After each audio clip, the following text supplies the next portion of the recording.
Alhamdulillah, wassalatu wassalamu ala rasulillah. Très chers frères et sœurs, très chers amis, où que vous soyez dans le monde, assalamu alaikum wa rahmatullahi wa barakatuh. Je vous salue et je suis ravi de revenir dans cette tribune pour parler, faire un exposé sur la deuxième partie de la tribune consacrée à la figure de Jésus, le fils de Marie, dans le Coran et les hadiths. Alors, je voudrais faire rapidement un récapitulatif parce qu'il arrive de temps à autre qu'on parle vite et qu'on mentionne des versets et les gens peuvent de temps à autre être un peu largués, entre guillemets. Donc, je voudrais rappeler que le récit coranique donc, sur la naissance de Jésus, donc d'Isa ibn Maryam, Jésus le fils de Marie, on le trouve nulle part ailleurs. Et c'est un récit très détaillé. Et je voudrais justement récapituler pour dire que la première étape de ce récit, c'est Marie dans le vœu de sa mère. Donc là, on n'est même pas encore à Jésus, mais c'est Marie, donc la future mère de Jésus, mais elle-même, dans le vœu de sa mère qui a exprimé le vœu de consacrer son futur enfant à la maison de Dieu, au temple. Alors, elle accouche d'un enfant, d'une fille. Elle s'en étonne un peu parce qu'elle se disait que la tradition ne va pas accepter qu'une fille soit consacrée à la maison de Dieu. Et pourtant, Allah subhanahu wa ta'ala va accepter tellement son vœu était puissant, était sincère. Inni nazartu laka ma fi batni muharrara fataqabbal minni. C'était tellement puissant, il a dit à Dieu, je vais consacrer mon enfant, n'est-ce pas, à ta maison, que Allah subhanahu wa ta'ala a accepté. Voyez la puissance de l'intention et du vœu, et sa pureté et sa sincérité. Allah subhanahu wa ta'ala lui a dit, je vais accepter ton enfant. Même si c'est une fille, Allah subhanahu wa ta'ala va faire une sorte d'entorse, entre guillemets, à la tradition des Banu Israël, la tradition de la lignée d'Israël, et faire accepter Marie dans la maison de Dieu. On pourra consacrer une autre tribune ou bien d'autres tribunes à la figure de Marie. Mais là, nous sommes à la figure de Jésus. C'est pourquoi nous allons très rapidement passer sur, n'est-ce pas, la figure de Marie en tant que telle. Alors, Marie est acceptée dans la maison de Dieu, dans le temple. Elle est gardée par Zacharia. Mais même Zacharia entre très rarement dans le temple parce que dans la tradition cultuelle, c'est une fois dans l'année. Même si dans la littérature on peut trouver d'autres fréquences, mais en tout cas, ce n'est pas tous les jours que ce qu'on appelle le prêtre dans le Nouveau Testament, donc pour le Coran, c'était le prophète Zacharia, n'est-ce pas, qui s'occupait de la maison de Dieu. Mais chaque fois qu'elle entre dans le temple, elle trouve que Marie est entourée, n'est-ce pas, de subsistance, et que personne ne lui donnait, que personne d'autre ne pouvait lui donner, parce qu'aucun homme ne pouvait entrer dans le temple s'il n'était la personne chargée, n'est-ce pas, de s'occuper du temple. Alors, donc Marie lui dit que c'est Allah subhanahu wa ta'ala qui lui donne sa nourriture. On voit tout de suite comment Marie est isolée, n'est-ce pas, du monde, mais isolée même de son propre peuple, isolée même de sa maison. Elle est seule dans le temple. Même sa nourriture vient directement d'Allah subhanahu wa ta'ala.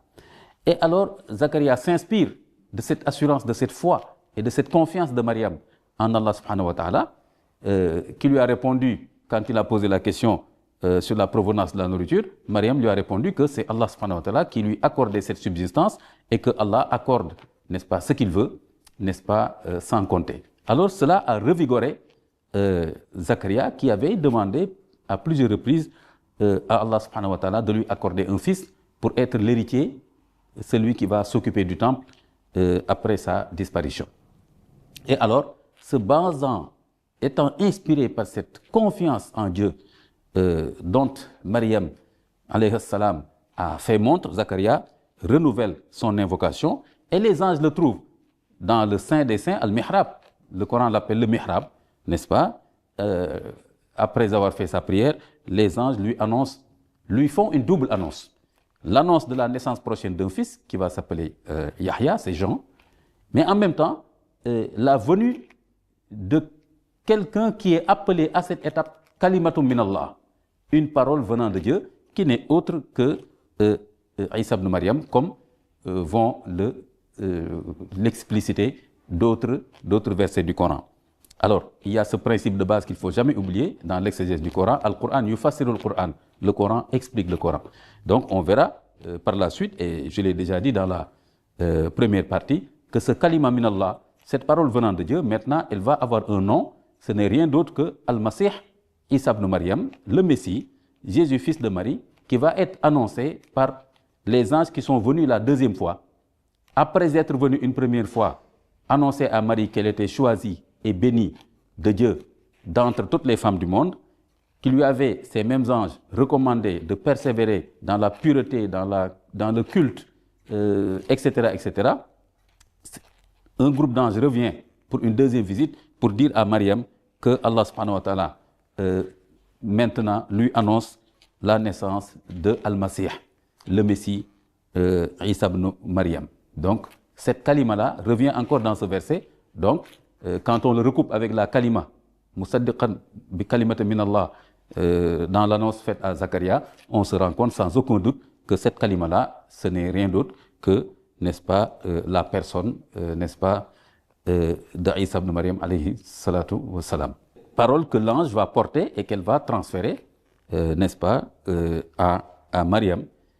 Quand Maryam va sortir du temple, elle va rencontrer l'ange Jibril alayhi salam, qui a pris une forme humaine, comme je l'ai déjà expliqué, un beau jeune homme, et pourtant Maryam encore confirme sa chasteté, confirme sa crainte de Dieu. Au lieu de s'intéresser à la beauté du jeune homme, Marie a peur, n'est-ce pas, que ce jeune homme l'agresse et se réfugie en Allah subhanahu wa ta'ala. Et là, l'ange lui dévoile maintenant son identité en lui disant, moi je suis juste un envoyé de Dieu, et pour justement lancer cette parole de Dieu, n'est-ce pas, dans tes entrailles, donc pour te faire le don de cet enfant-là. Et Mariam, comme elle avait répondu aux anges quand elle était dans le temple, elle confirme encore qu'elle est étonnée, mais elle ne dit pas pourquoi. Elle dit qu'elle est étonnée parce qu'elle était chaste dans le temple, aucun homme ne s'est jamais approché d'elle, et entre-temps, rien n'a changé. Qu'elle n'est pas sortie du temple, qu'elle n'est pas allée rencontrer des hommes, etc., etc. Donc, elle s'étonne de pouvoir concevoir, avoir un enfant et qui sera donc sans père. Et l'ange lui répond que c'est décidé, c'est un décret venant d'Allah subhanahu wa ta'ala. C'est son destin d'être cette femme unique dans le monde, dans l'humanité, qui va avoir un enfant, effectivement, sans père. Et cet enfant, c'est le Messie, Al-Masih Isa ibn Maryam. Donc, je voulais vraiment faire ce récapitulatif, rappeler ces différentes étapes. Et après que l'ange est parti, Maryam, donc, est enceinte de Isa ibn Maryam. Et Isa ibn Maryam est dans le ventre de sa mère, mais il rassure sa mère, il lui dit que Dieu ne l'a pas abandonné. Maryam est affaiblie par les douleurs de l'enfantement. Elle vient se mettre à côté d'un palmier dattier. Regardez les détails que le Coran donne, n'est-ce pas? Où est-ce que le prophète alayhi salam pouvait avoir ces informations? Il n'était pas là-bas. Donc, c'est vraiment des informations révélées, inspirées, c'est le wahyu. Et alors, Isa ibn Maryam, dans le ventre de sa mère, rassure sa mère. فَنَادَاهَا مِنْ تَحْتِهَا أَلَّا تَحْزَنِي قَدْ جَعَلَ رَبُّكِ تَحْتَكِ سَرِيًّا وَهُزِّي إِلَيْكِ بِجِذْعِ النَّخْلَةِ تُسَاقِطْ عَلَيْكِ رُطَبًا جَنِيًّا فَكُلِي وَاشْرَبِي وَقَرِّي عَيْنًا فَإِمَّا تَرَيِنَّ مِنَ الْبَشَرِ أَحَدًا فَقُولِي إِنِّي نَظَرْتُ لِلرَّحْمَنِ صَوْمًا فَلَنْ أُكَلِّمَ الْيَوْمَ إِنسِيًّا. Donc, c'est Isa qui parle comme ça, qui lui dit donc de secouer l'arbre, le palmier dattier, pour bénéficier des dattes fraîches et mûres, et aussi de boire de l'eau que Allah subhanahu wa ta'ala a fait jaillir. Donc ce qui est miraculeux ici, c'est la source d'eau. Mais le palmier dattier, Mariam l'a trouvé sur place. Ce qui est miraculeux ici, ce n'est pas le palmier dattier, mais c'est la source d'eau. Alors, et Isa ibn Maryam, dans le ventre de sa mère, indique à sa mère comment elle doit faire pour justement utiliser l'eau et ensuite utiliser les dattes fraîches et mûres. Ensuite, Isa ibn Maryam prépare sa mère à une rencontre qui va être très délicate. il ne s'agit pas de fuir, mais elle dit à sa mère que si tu rencontres les gens, et surtout les dignitaires, ne leur adresse pas la parole. Fais le jeûne de la parole. Ne parle pas, quoi qu'on te dise, ne parle pas. Peut-être la sagesse, c'était d'éviter à Mariam d'être dans une situation défensive. Et quand on est dans une situation défensive, on peut toujours, n'est-ce pas, avoir des éléments de langage qui ne sont pas appropriés. Parce qu'on veut défendre sa personne, son honneur, etc., ce qui est normal, ce qui est humain. Alors donc, Mariam vient devant les dignitaires qui lui disent, avec quand même en filigrane des accusations de fornication. Parce qu'il commence à lui dire que c'est étonnant, et ta famille est une famille noble, il n'y a jamais eu ce cas dans ta famille, qu'est-ce qui se passe, etc.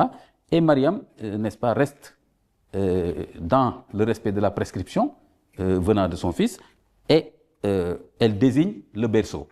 Et quand elle désigne le berceau, les dignitaires à côté de la mosquée, de la maison de Dieu, se disent quand même là, c'est vraiment maintenant le summum d'une chose vraiment opaque. Parce que voilà, cette femme ne nous parle pas, elle vient avec un enfant, et ensuite elle nous désigne le berceau. Comme si nous, on pouvait parler et dialoguer avec un bébé. Et là, Issa prend la parole et donne des informations sur sa personne et sur son destin. قال إني عبد الله آتاني الكتاب وجعلني نبيا. Je suis, c'est Issa qui parle, je suis le serviteur de Dieu. Regardez, comme si déjà Issa ibn Maryam, Jésus, est en train de se projeter dans le futur. Il sait que déjà il y aura des débats sur son statut. Est-ce qu'il est créature de Dieu?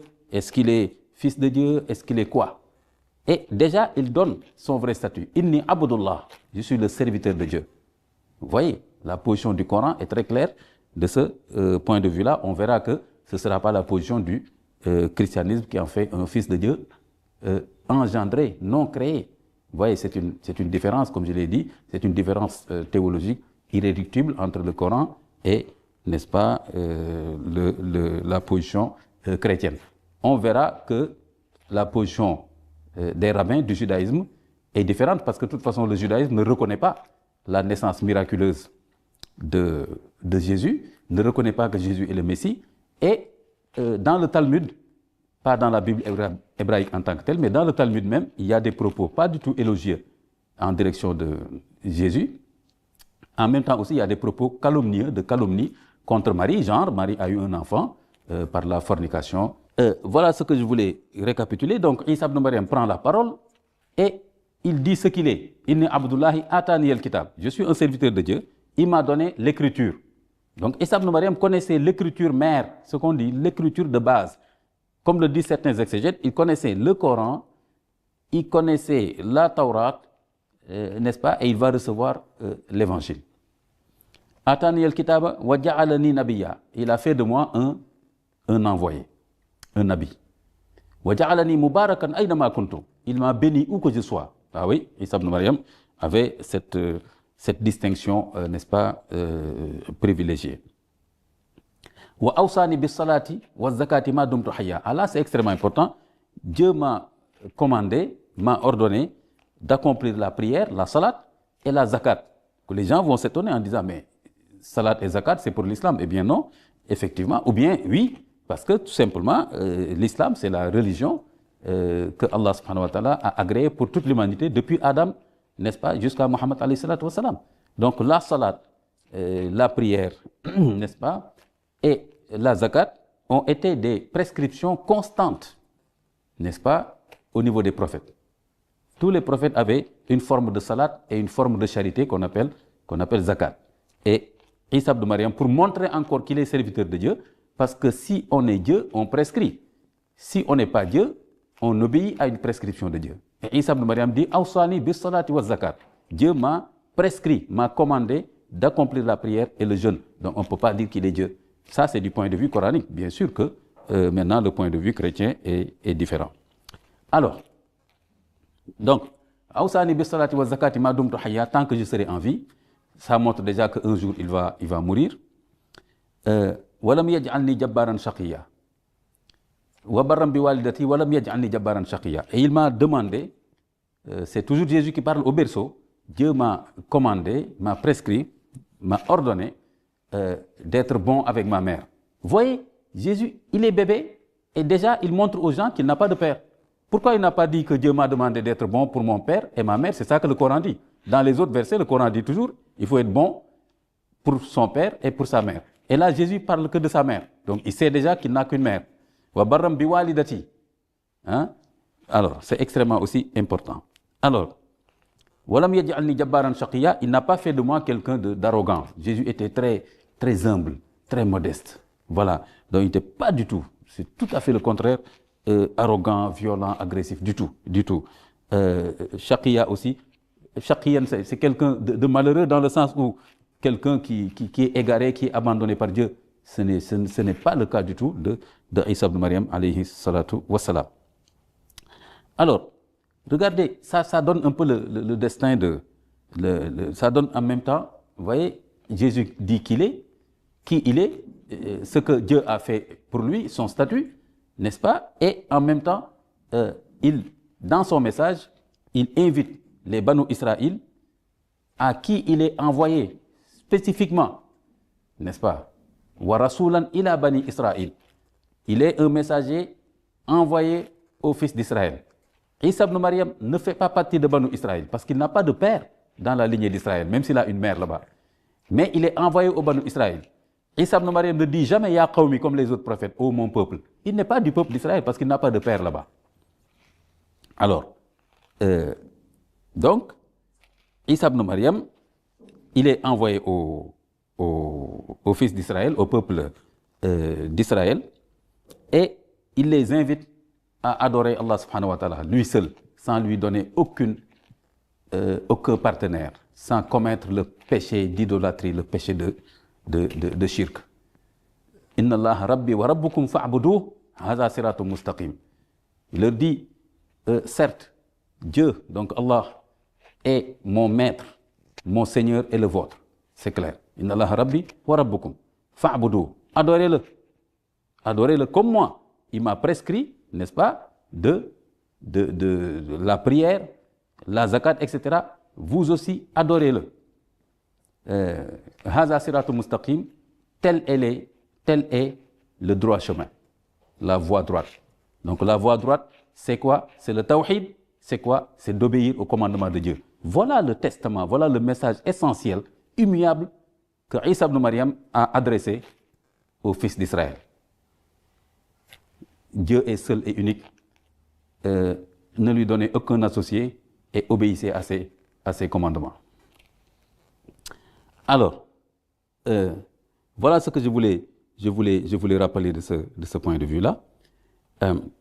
Et ce qui fait que maintenant, Jésus va être confronté à l'adversité de la majeure partie du peuple d'Israël, mais surtout de la classe sacerdotale.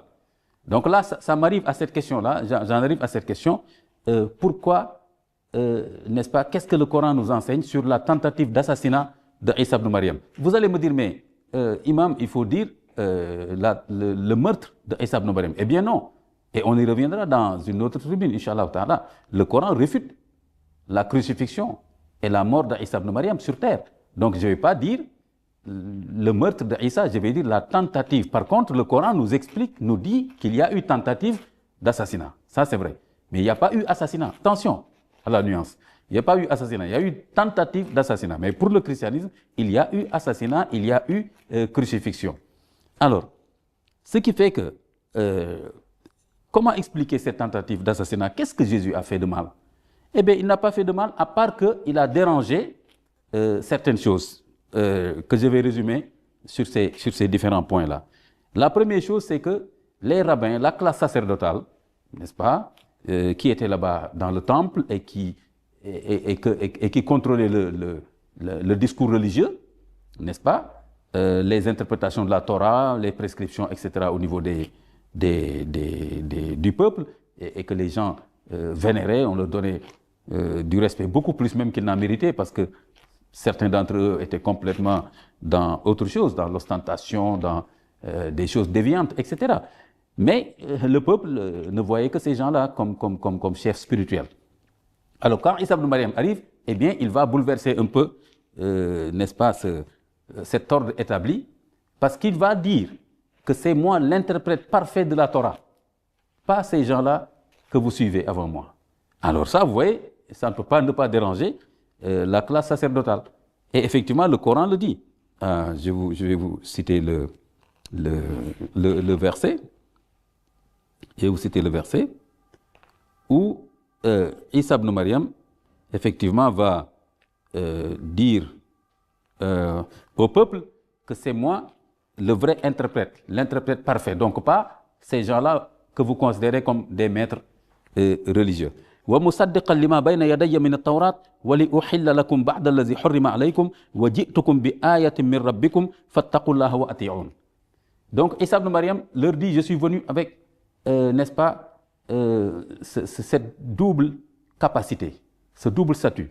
Je peux abroger des prescriptions de la Torah et je corrige les mauvaises interprétations. Alors, vous voyez, mes amis, vous voyez là, la classe sacerdotale se dit, mais il se prend pour qui? Un monsieur comme ça qui vient, il dit que maintenant, il va abroger certaines dispositions de la Torah. Donc, il se prend pour Dieu. Et il dit aussi qu'il va corriger les interprétations que nous, on avait données au peuple. Donc, vous voyez que, de plus en plus, la classe sacerdotale va en vouloir à Isa ibn Maryam. Et pourtant, Isa ne s'est pas autoproclamé. C'est Allah subhanahu wa ta'ala qui lui a donné, effectivement, ce statut en tant que prophète. Alors, aussi, Ati'un, comme il le dit dans le verset, wa Ati'un, il faut m'obéir. Là aussi, la classe sacerdotale se dit, voilà quelqu'un qui veut se substituer à nous. C'est quelqu'un maintenant qui veut remplacer notre autorité et pousser le peuple à lui obéir et non pas à nous obéir. Donc, vous voyez là aussi comment le Coran nous donne des indications très claires sur ce qui a fait que la classe sacerdotale, en un moment donné, ne pouvait plus supporter la présence de Isa ibn Maryam, n'est-ce pas, sur la terre, là-bas, n'est-ce pas, en Judée. Il y a aussi ces annonces, le fait qu'Isa ibn Maryam annonce beaucoup de choses sous forme de paraboles, tout ça aussi dérangeait la classe sacerdotale. Et il les critiquait pour le fait que maintenant, ils aimaient le monde, ils aimaient le clinquant du monde, ils aimaient l'argent, l'ostentation.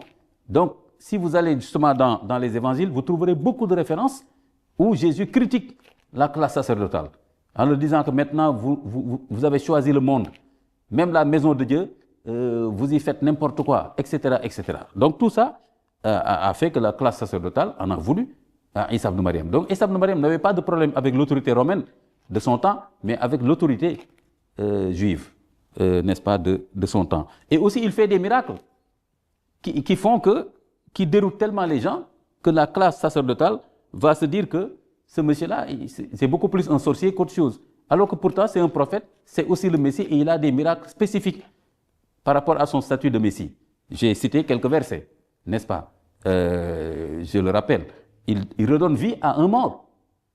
Et donc, la classe sacerdotale s'est dit, mais jamais personne n'a fait ça, n'est-ce pas, dans la lignée d'Israël. Donc, ce monsieur, c'est un sorcier. Il soigne des lépreux, il soigne des aveugles nés, il dit aux gens, je sais ce que vous avez caché dans vos armoires, et il ne se trompe jamais. Il dit à quelqu'un, je sais ce que tu as mangé ce matin avant de venir, sans jamais se tromper. Il prend de l'argile avec un peu d'eau, il lui donne une forme d'oiseau, il souffle dedans, il le jette, et, n'est-ce pas, cette matière s'envole, n'est-ce pas, avec sa forme d'oiseau. Alors donc, il souffle la vie, il redonne la vie, etc. Donc là aussi, la classe sacerdotale se dit, mais vraiment, là, on ne se retrouve plus. Ce monsieur-là, c'est beaucoup plus un sorcier qu'autre chose. Alors qu'ils auraient dû tout simplement se poser des questions sur effectivement les distinctions spécifiques que Allah subhanahu wa ta'ala a données à Isa ibn Maryam parce qu'il est le Messie et il aura besoin de ces capacités-là pour affronter le faux Messie à la fin du temps. Alors le faux Messie, je ne vais pas y rentrer tout de suite, le faux Messie, le Dajjal, on va y revenir dans d'autres tribunes, Inch'Allah ta'ala.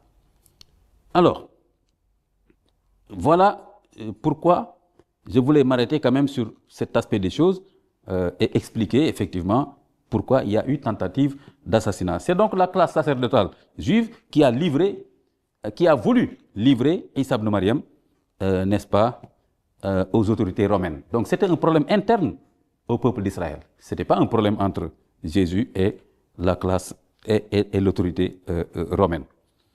Alors, on reviendra sur ça, sur une autre tribune sur le retour de Jésus à la fin des temps. Ça mérite encore d'autres tribunes, donc je ne vais pas rentrer dans ce domaine à cette étape. Alors, je voudrais maintenant, avant de terminer, rappeler effectivement que la naissance miraculeuse de Jésus, elle est interprétée par le christianisme sous forme de la foi en l'incarnation. Donc voilà.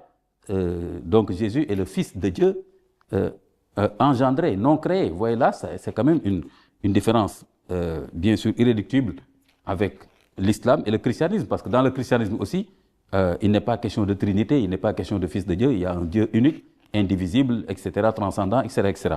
Il n'y a que le christianisme donc qui a cette croyance en un Dieu triple qu'on appelle la Trinité, et en Jésus comme Fils de Dieu engendré, comme je l'ai dit, engendré et non créé.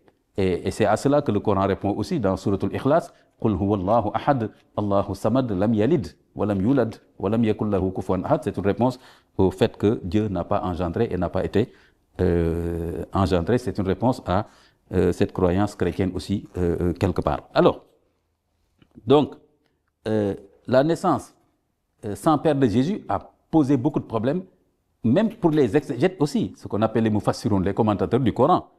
Et dans mes recherches, j'ai trouvé une explication, j'ai proposé une thèse depuis quelques années, et je trouve que cette thèse-là, elle tient toujours. Je n'ai pas vu quelque chose qui la remet en cause, même si je ne l'ai pas trouvé dans la littérature exégétique. Et j'ai regardé la littérature exégétique sur des siècles, depuis les Tabari jusqu'au dernier exégète, je n'ai pas trouvé une explication qui me donnait satisfaction.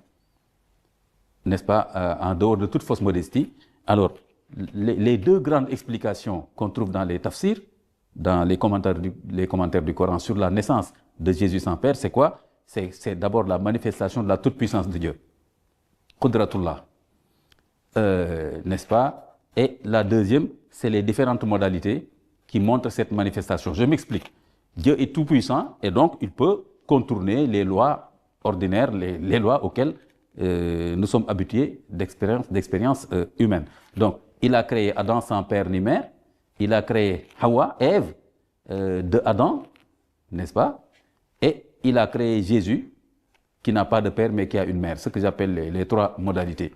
Je n'ai pas été satisfait, je n'ai pas trouvé satisfaction dans ces explications, j'ai regardé toutes les exégèses, en fait la plus grande partie, et j'ai proposé une thèse, à savoir que la naissance sans père de Jésus, d'abord je réponds au christianisme, n'a rien à voir avec la nature de Jésus en tant que tel. Ce n'est pas la question de est-ce que Jésus est fils de Dieu ou non, engendré ou non, etc. C'est plutôt la question de la fin de ce que le Coran appelle Nubuwa. Ce qui fait la qualité de prophète, c'est la fin de cette qualité de prophète au sein de la lignée d'Israël. Parce que ça passe par le Père. Donc si vous voulez comprendre pourquoi Jésus est né sans père, il faut se poser la question de que représente un père dans la lignée d'Israël. Pourquoi il a une mère? Ça veut dire que ce n'est pas la question de la mère qui se pose, la question du père. Donc pour le christianisme, son père c'est Dieu. Eh bien pour le Coran réfute le fait que son père soit Dieu, mais en même temps, on n'a pas une explication aussi dans les exégèses qui soit satisfaisante pour les esprits curieux comme moi. Et alors, j'ai proposé cette thèse-là. La naissance sans père de Jésus, c'est un signe de la fin de la Nubuwa dans la lignée d'Israël. Il n'y aura plus personne comme prophète dans la lignée d'Israël. Et ce qui le prouve, c'est que Jésus lui-même va annoncer la venue d'un prophète après lui, mais qui va venir de la lignée d'Ismaël. C'est qui? Mohammed. Même si Jésus l'appelle Ahmad, c'est quand même quelqu'un qui sera de la lignée d'Ismaël. Donc, ce n'est pas qu'il n'y aura plus de prophètes, mais il n'y aura plus de prophètes dans la lignée d'Israël. C'est la thèse que j'ai proposée depuis quelques années. N'est-ce pas? Ceux qui sont intéressés, je les renvoie toujours encore à mon livre, Une autre histoire de l'Alliance abrahamique, et vous trouverez les détails. Mais aussi dans mon dernier livre, Israël à la fin des temps, vous trouverez les détails de ce point de vue-là et de cette thèse-là. C'est vrai, inédite, que j'ai proposée de ce point de vue-là. Et pourquoi je l'ai dit aussi? Parce que regardez l'explication, c'est parce que Dieu est tout-puissant qu'il a créé aussi Jésus sans père. Alors, je réponds par une considération de logique. Qui peut le plus, peut le moins. Si c'est tout simplement parce que Dieu voulait montrer sa toute-puissance, il l'a déjà montré en créant un être qui n'a ni père ni mère, c'est-à-dire Adam. Donc, est-ce que Dieu va venir créer un être qui a au moins une mère? Et on nous dit, non, c'est sa toute-puissance. Mais non, sa toute-puissance, elle s'était déjà exprimée dans le fait qu'il a créé un être qui n'a ni père ni mère. Donc, s'il crée quelqu'un qui a au moins une mère, il a fait moins. Donc, la question, ce n'est pas la question de la toute-puissance. Et aussi, pourquoi il a créé un homme sans père, mais avec une mère dans la lignée d'Israël? Pourquoi pas dans la lignée d'un autre peuple? Cela veut dire que c'est au sein d'Israël que se pose le problème. C'est au sein de la lignée d'Israël que se pose le problème. Donc, c'est pourquoi j'avais trouvé ces explications-là pas satisfaisantes et que j'ai continué moi-même à méditer, à faire des recherches, jusqu'à proposer cette thèse donc, sur l'absence de père chez Jésus, le fils de Marie. Il n'est le fils que de sa mère. Alors, et cela est à mettre en rapport aussi avec le fait que Jean n'a pas d'homonyme, Yahya. Ya Zakaria, inna nubashiruka bi ghulamin ismuhu Yahya, lam naj'al lahu min qablu samiyya. Dans Sourate Maryam, les premiers versets. Il est annoncé à Jean, à Yahya, je m'excuse, à Zakaria, alayhi salam, qu'il aura un fils qui vient avec son nom. Donc c'est Dieu qui donne lui-même le nom de Yahya. Et il lui dit, il n'aura pas d'homonyme. On voit donc qu'il y a déjà la fin de quelque chose, puisque tous les fils avaient un homonyme chez leurs ancêtres, sauf Jean. Lam naj'al lahu min qablu samiyya. Si Jean n'a pas d'homonyme, ce n'est pas par hasard. Ce n'est pas que Dieu a voulu juste priver Jean d'homonyme. D'ailleurs, ça a créé des problèmes, mais même au niveau des évangiles, les gens qui étaient présents se disaient qu'il devait s'appeler Zacharia Junior. Mais, eh bien, même dans l'évangile, Zacharie et même son épouse ont dit non, il s'appelle Yahya, sans même eux, sans savoir pourquoi ce nom est donné à cet enfant. Donc ça voulait dire qu'il y a quelque chose qui était en train de finir. Et maintenant, la naissance sans père de Jésus consacre définitivement la fin, n'est-ce pas, de la Nubuwa dans la lignée d'Israël. C'est la thèse que je défends.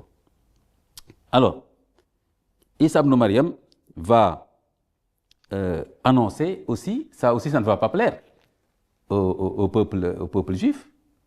Je pourrais aussi même rajouter que sur ce point-là, pourquoi encore il va avoir des problèmes avec la classe sacerdotale et le peuple juif, c'est qu'en ce moment-là, il y avait une croyance très très ancrée, très populaire, à savoir que le Messie qui est attendu par le peuple juif, quand il viendra, il va libérer le peuple juif de l'autorité romaine, il va ramener tous les juifs du monde, n'est-ce pas, en Judée, là où il y a Jérusalem, etc. Il va reconstruire le temple qui avait été détruit depuis 2000 ans. En fait, non, attendez. Donc, le Messie devrait reconstruire le temple qui a été détruit par les Romains au début de l'ère chrétienne. Donc, pour eux, Jésus ne correspond pas au Messie qu'ils attendaient. Donc, pour eux, c'est un imposteur. N'est-ce pas? Falayaz billah. Alors, donc, il y a ça.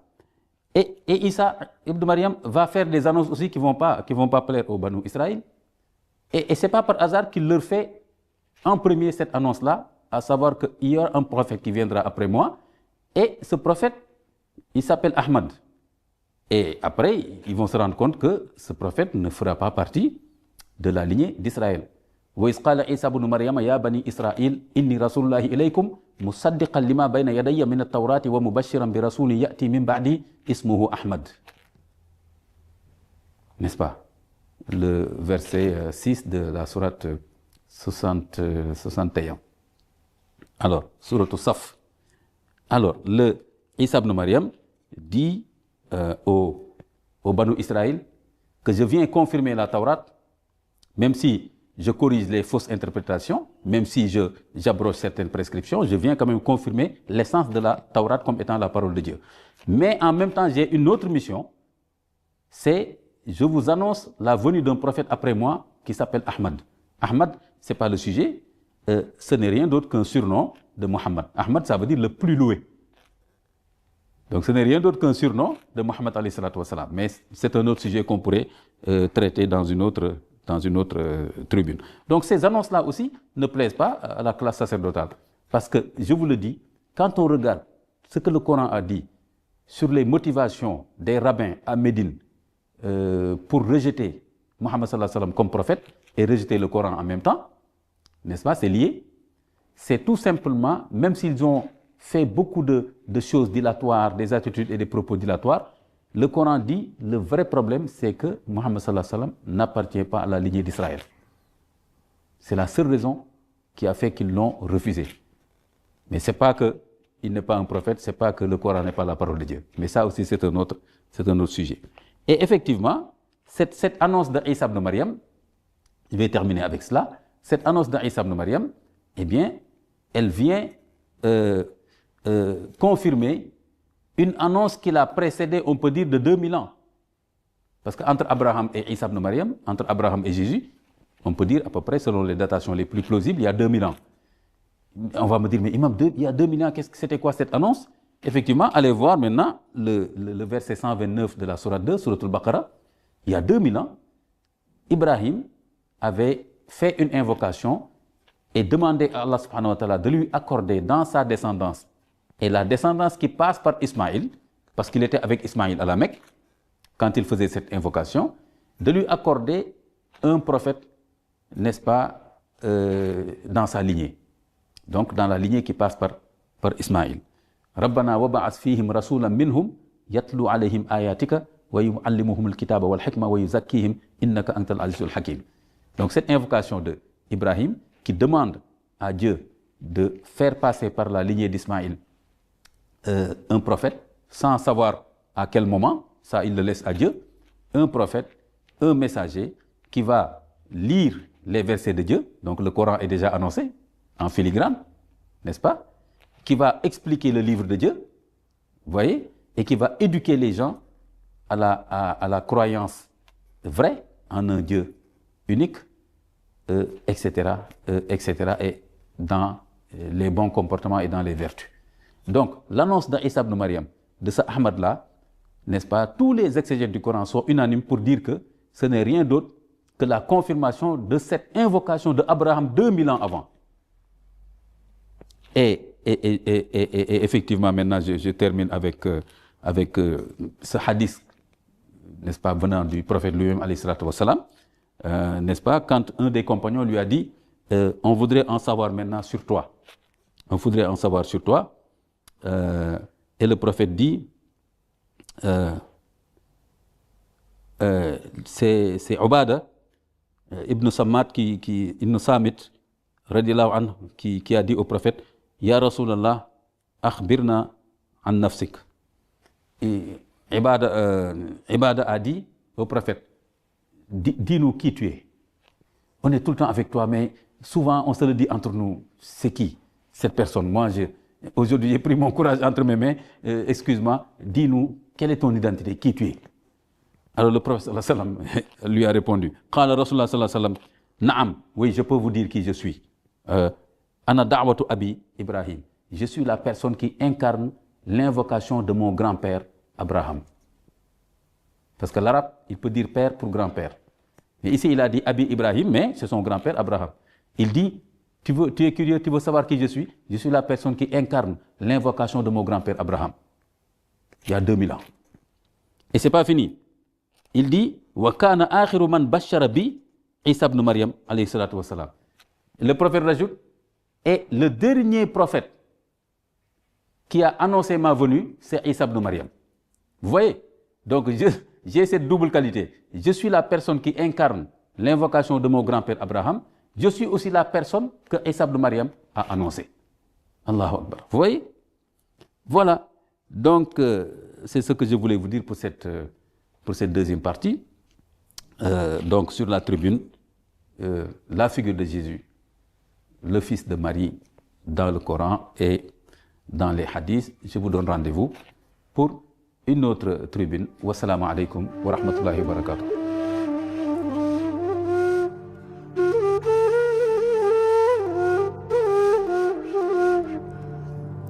Thank you.